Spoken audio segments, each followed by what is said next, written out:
So I'd like to welcome everyone to today's session. We are going to discuss the 10 best practices for canning foods for safety and for quality. And my name is Shelly Barnes, and I'm the Family and Consumer Sciences Extension Agent in Wilson County, working for UT-TSU Extension. And I do have a colleague of mine on. So Mary, if you'll introduce yourself. Hi everyone, I'm Mary Draper, the FCS agent in Smith County, and I'm here to help Shelly facilitate some of the questions you all might have, and we're really excited to have you all.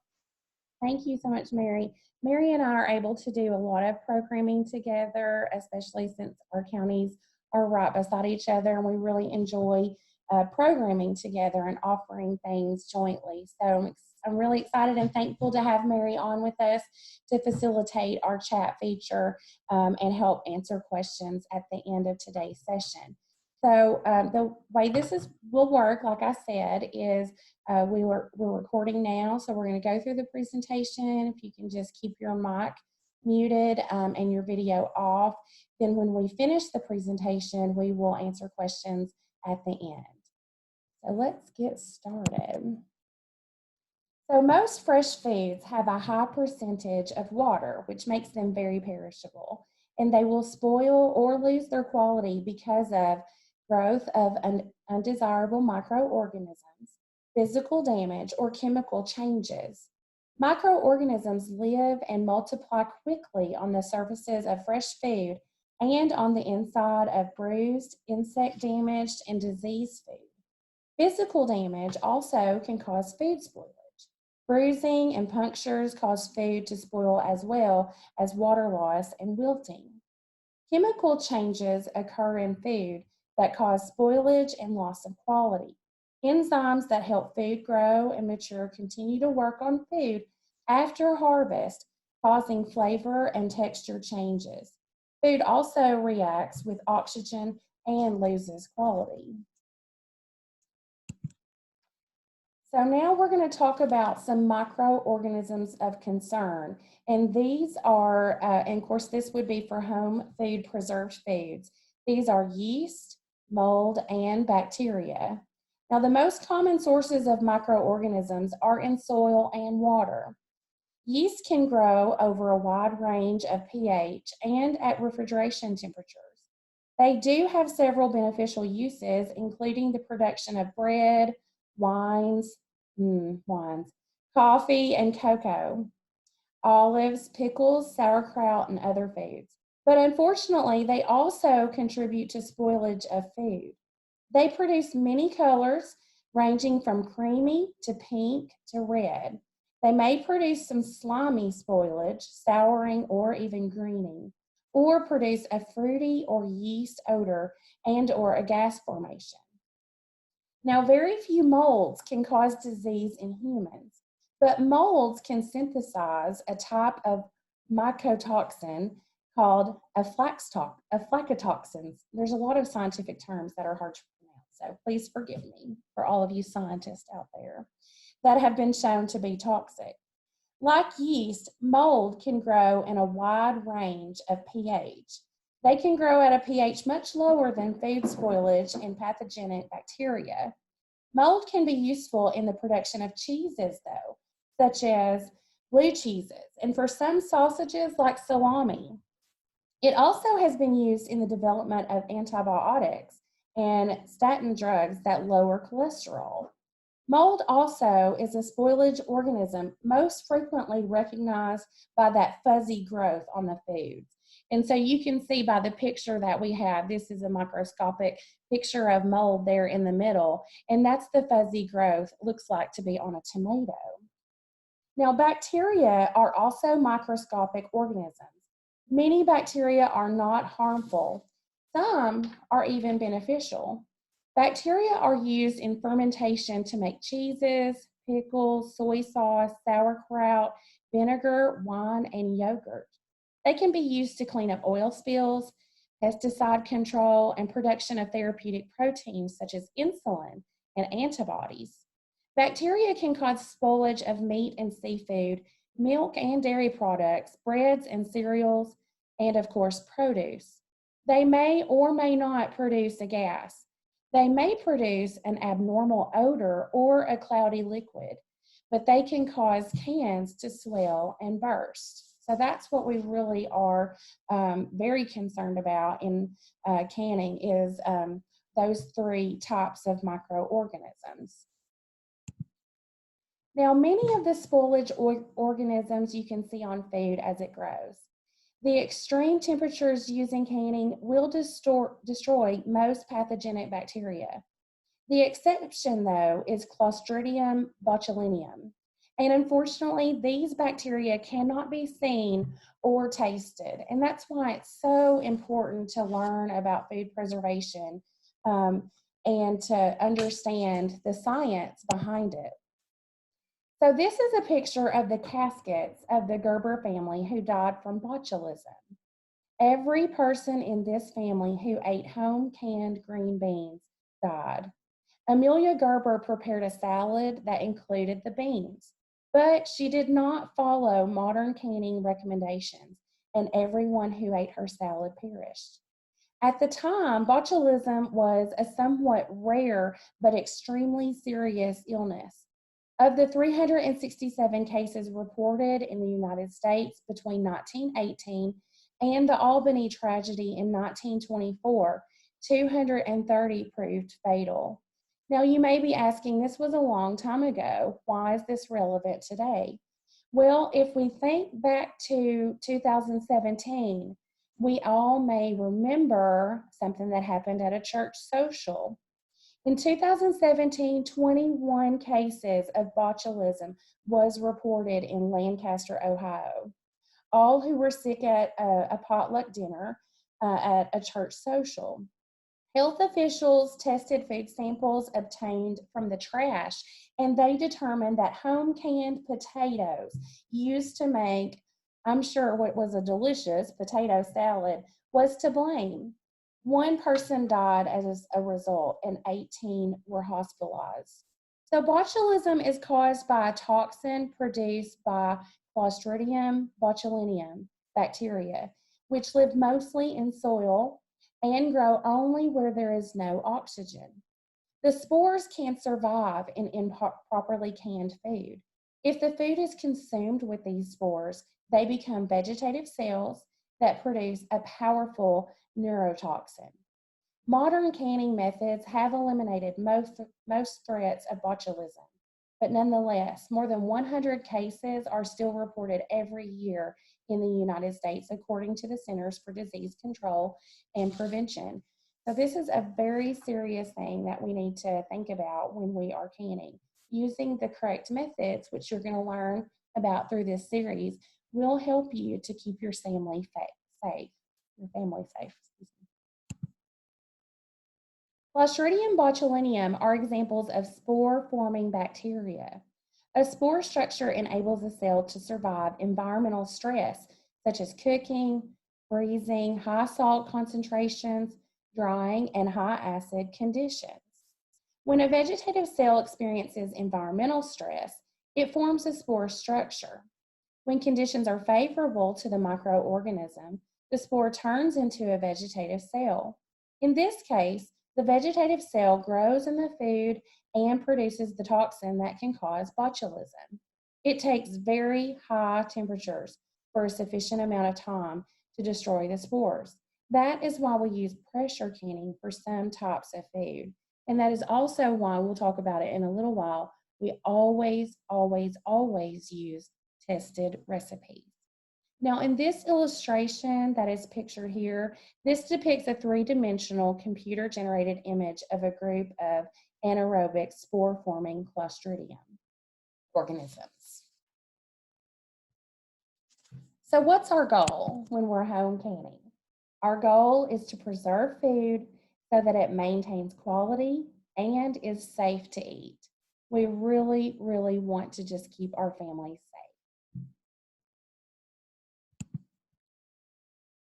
So you'll often hear extension agents and USDA recommend up-to-date methods and tested recipes. Methods and recipes have been updated as manufacturers have offered newer equipment for home use. and as we have had opportunities to test processes to be sure that they are safe. USDA recommends that you follow recipes developed after 1994. Older publications may have unsafe processes. So our first best practice is to use up-to-date methods and tested recipes. There are several good sources of recipes. We really like to use our So Easy to Preserve book. This is available from the University of Georgia. And the University of Georgia is also the place where we have our National Test Kitchen. It is called the National Center for Home Food Preservation. When we're finished with this presentation, Mary will include all of the links to be able to find these resources into the chat, and it will also be listed on your screen. We also have a USDA's Complete Guide to Home Canning. This can be downloaded easily from the internet. And then we also have UT Extension's Canning Food publication. This is available for free through workshops. Of course, you would have to pay for workshops when we're able to do face-to-face programming, but it is usually included as a material within the workshop. You also are able to download this for free from our publications website, and we'll share that with you in a little while. Canning guides published from other universities are also reliable sources. We really need to be careful about recipes that we find on the internet. There's lots of canning blogs and lots of other types of internet sources related to home canning. We know that homesteading is a huge movement right now, but we really are leery of using those recipes. We don't know if they've been tested. And we also discourage you from using old family recipes for canning. We just don't know if they are safe or if they've been tested. So our goal is to keep you and your family safe, free from botulism. So we want to provide you with tested recipes. Now, there are certain practices you should follow when canning foods, as well as for freezing and for drying. Always begin with good quality fresh foods. Examine your food carefully and select foods that are not damaged, moldy, or bruised. Damaged produce provides opportunities for harmful microorganisms to penetrate the outer surface of the food. So it would penetrate through the skin. You can see in this picture here of these tomatoes, there is some mold and some dents on some of these tomatoes. That mold has already penetrated through these foods, so these really would not be suitable for canning. Passive or wound-induced spoilage occurs when opportunistic microorganisms gain access to internal tissues through damaged epidermal tissue, and this is the peels or the skins. This type of spoilage occurs soon after the product has been damaged by harvesting, processing equipment, or insects.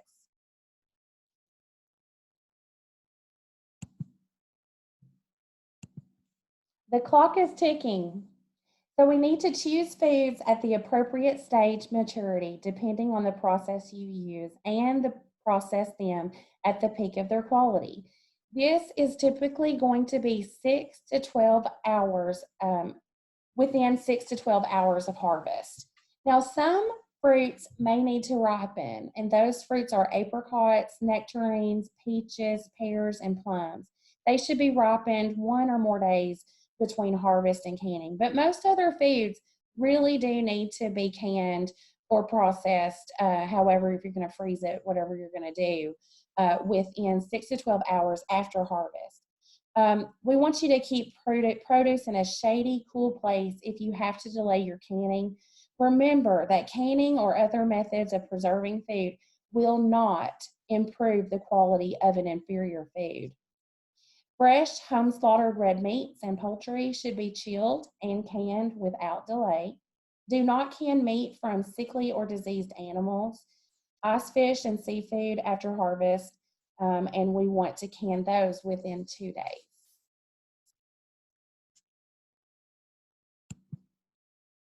So after you carefully select your food, we want you to wash it thoroughly to reduce the microbial load. which is the total number of bacteria and fungi in a given quantity of water or soil on the surface of food. So basically, it's going to be dirty. So we need to wash it and get it clean.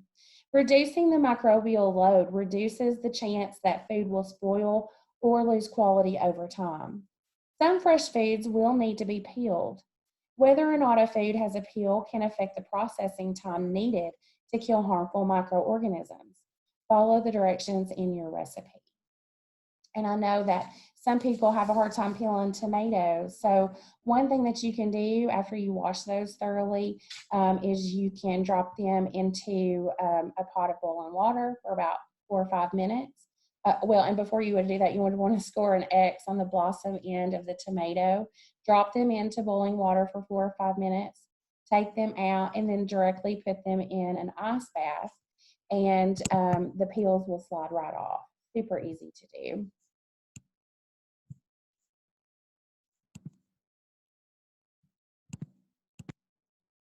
So fruits and vegetables have enzymes that in the presence of oxygen from the air catalyzes the formation of brown pigments.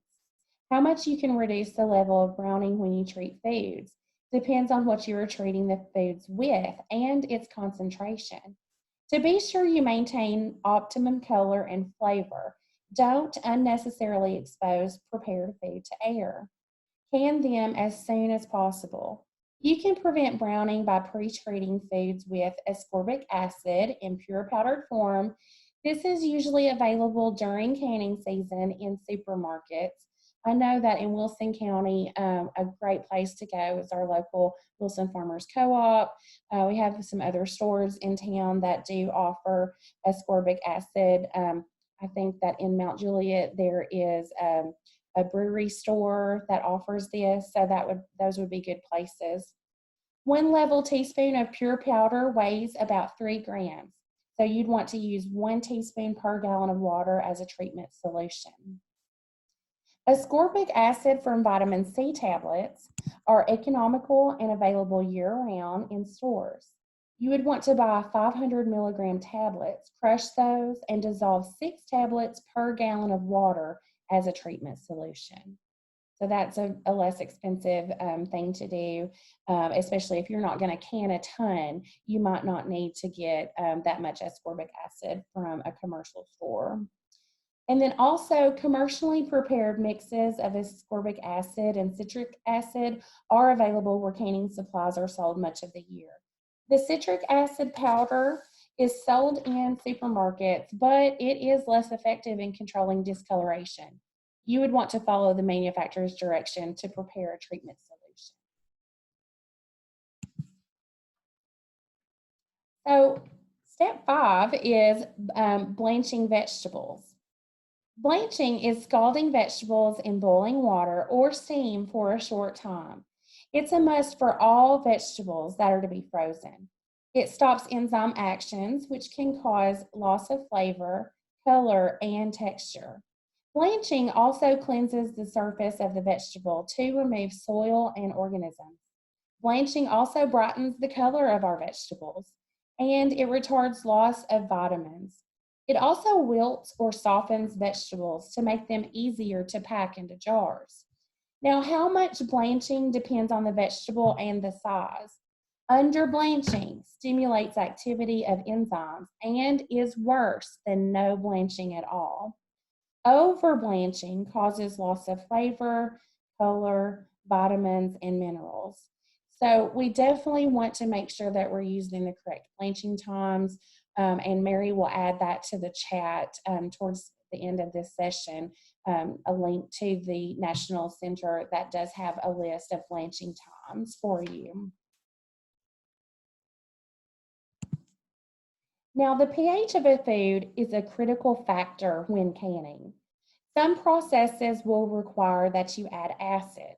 This is often lemon juice or vinegar to lower the pH, which prevents the growth of microorganisms.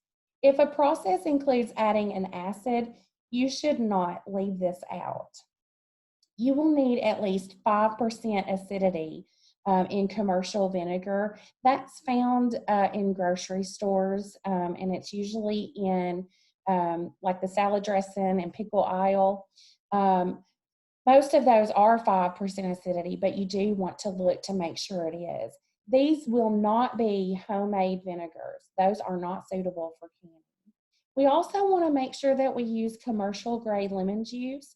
These are found typically, actually the little lemon one is typically found with the produce section, and you can also see those as well in possibly the juice aisle. The citric acid you can find in the canning section of your store. Now, the acidity of food is critical. As you can see on this scale, foods with pH less than 4.6 are fruits, with the exception of figs, Asian pears, and tomatoes. They are kind of towards the middle there.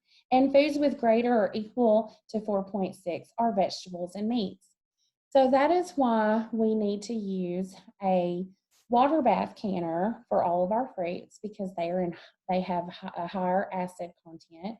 And then we make sure to use our pressure canner for our low acid foods. So our meats, our vegetables, and our mixture foods like soups and things of that nature.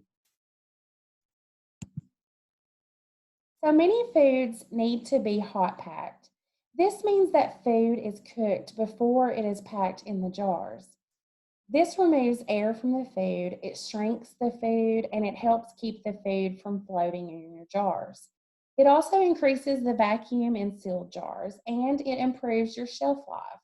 You can add more product to the jar when you remove the air, and it shrinks. Recipes may only have a hot pack process, or they might have a hot and a raw pack process. Now, in a raw pack, the food is unheated before it is packed into jars. If you have directions for both, it's okay to choose either one. If you have directions for only a hot pack process, then you should not do a raw pack. Now, I know it's easier when there is a raw pack option, but I will say that you will save money if you always go with the hot pack option, because your food will shrink in the hot pack cooking time, and then you're able to pack more in your jars. So you're actually spending less on the amount of canning jars that you need. We all know that those jars are expensive. Number 8 is to use 2-piece lids and mason type jars.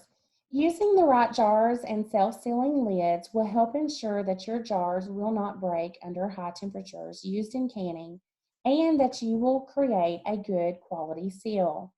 You may find that people like to reuse mayonnaise jars. These are typically designed by manufacturers to be used only once. You may also weaken the jars when you use utensils to remove the content. It is recommended that you use jars that are designed only for canning. These are designed to be reused and to withstand high temperatures without breaking. We just recommend that you check each time you use the jars that there are no cracks and that there are no nicks on the rims that will prevent a good seal. Old jam, pickle, mayonnaise, and peanut butter jars may not have the right kind of surface around the top of the rim needed to form a seal with the 2-piece lids. You may also see advertisements for other kinds of lids. They may work fine, but we don't have information on how well they perform in laboratory tests, so we can't recommend those others. So we only are able to recommend mason-type jars with 2-piece lids. We also want to let you know that you can reuse your rings, but you can't reuse your lids. Those are one-time use. We don't want to compromise the integrity of your canned product by reusing those lids. So you're able to reuse the ring, but not the lids, and they do sell boxes of additional lids in stores.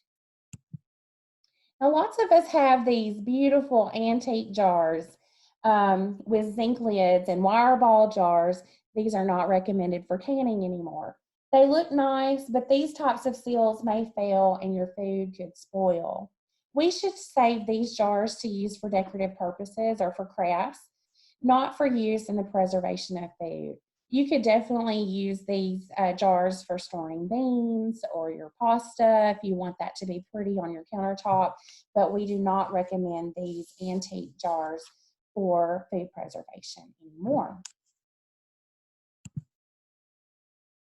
There are 3 types of canners recommended for canning food at home. On the left, the blue canner, you can see this is the boiling water canner. You can also use a stock pot, which would be fine for your boiling water canner. In the middle, this is an atmospheric steam canner, also used for low or high acid foods.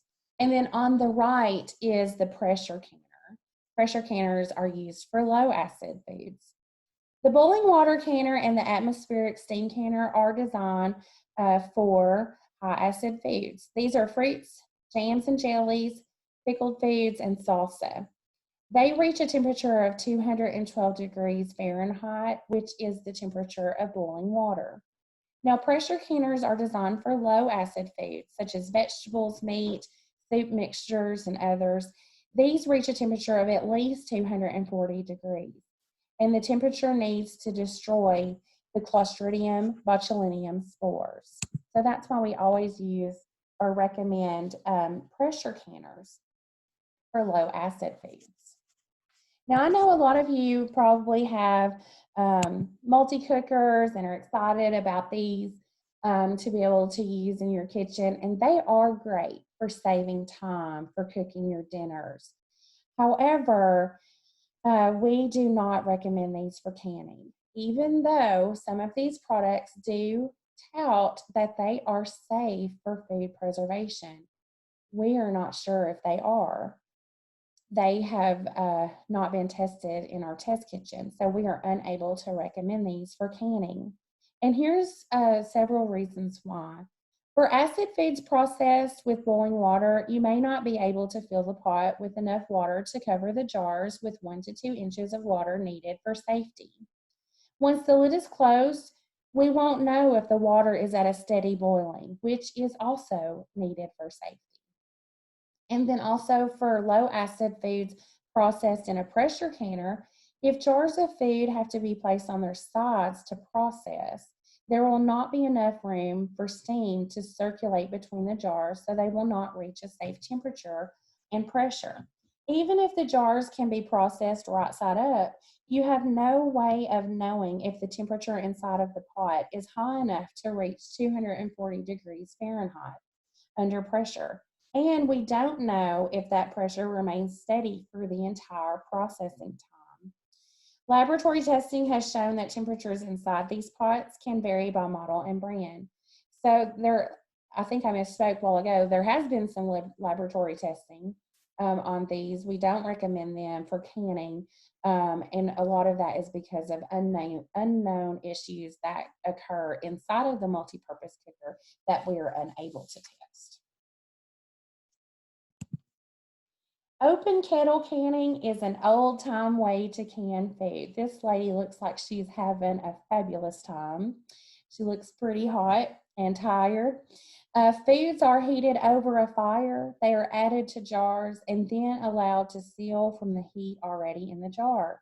It may seem like the jars seal, but if there is not enough heat, the seal will not last and the food will spoil during storage, or Clostridium botulinum bacteria may grow. So this is not a recommended practice. We do not recommend that you can over an open kettle. And we hope that you are not doing that. We also don't recommend that you take your jars out of your canner and turn them upside down. That is one question that we do get quite often. I think that is something that maybe some of our grandparents might have done, and we don't do that because that could actually break the seal that has happened or has done in your canner. So we don't recommend that either. We actually just recommend taking the jar out of the canner, putting it safely on the counter, and then leaving it alone for 24 hours to make sure that that seal has time to really seal in place. So we also have some other ways of that people have canned in the past, that's not recommended. Dishwashers, ovens, and microwave ovens are also unsafe for canning because they do not destroy microorganisms. This is not a recommended practice.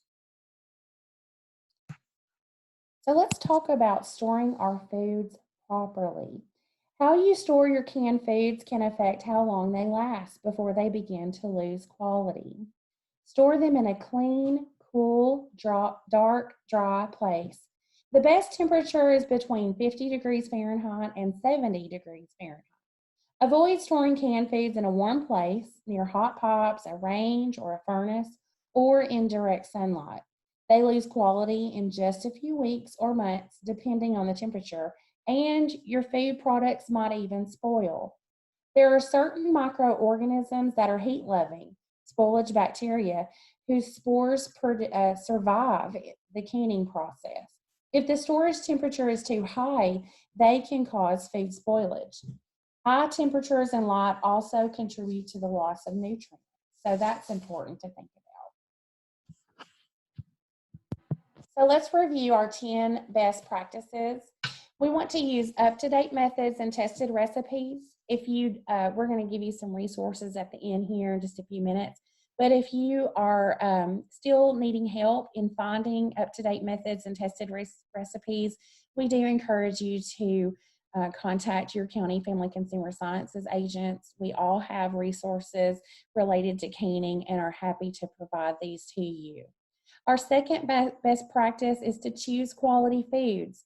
Remember, you're not going to get a higher quality product after canning. So we want to choose high quality foods so that we can have a high quality product when we can.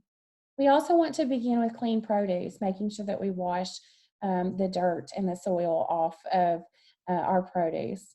We want to pre-treat some foods if it calls for that, and we want to blanch our vegetables. We need to add acid to some foods that require adding acid, and we want to use the correct type of acid. We want to hot pack many foods, and we want to remember that that also can help us save money. Use two-piece lids and mason-type jars. This is very important. And we always want to process our food safely, so making sure that we go through the correct steps.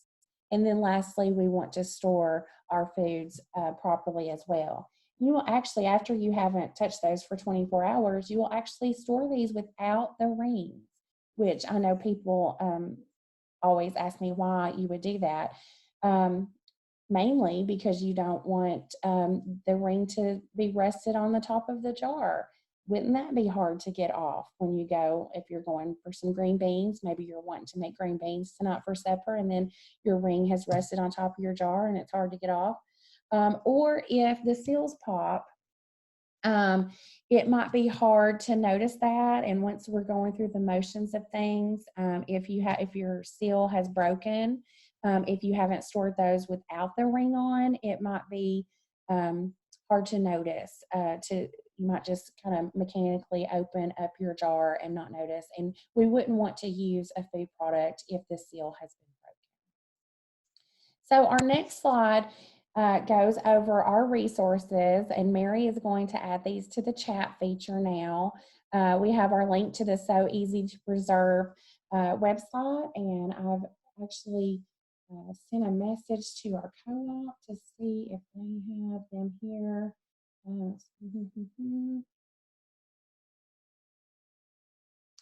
So they have a few So Easy to Preserve books at our Wilson Farmers Co-op. They are great to have canning supplies on hand, and they do carry a few items that I specifically asked them, to carry, and so you are able to go purchase that at our Wilson Farmers Co-op. You can also order it through the University of Georgia website link there that I have. This is not a downloadable book. This is one that you have to purchase. Now, the USDA's Complete Guide to Home Canning and the UT Extension Canning Food publication, those are direct links to be able to download from the websites. The National Center for Home Food Preservation, that is the location of our test kitchen. There's a wealth of resources on this website, so we encourage you to go check that out. We didn't talk about today, but I think it's a good thing for you all to know about is the sea level adjustment chart. That's a link there. We are at a higher sea level in Wilson County. I did not check out Smith County. I'm sure Mary can let us know about that later. But sometimes you do have to change your pounds of pressure as it relates wherever, depending on where you are in the county. So this is a link to tell you about that. And then a list of blanching times. So now I just want to thank you all for joining us today. I hope that this has been beneficial, and I want to encourage you to listen into our other sessions.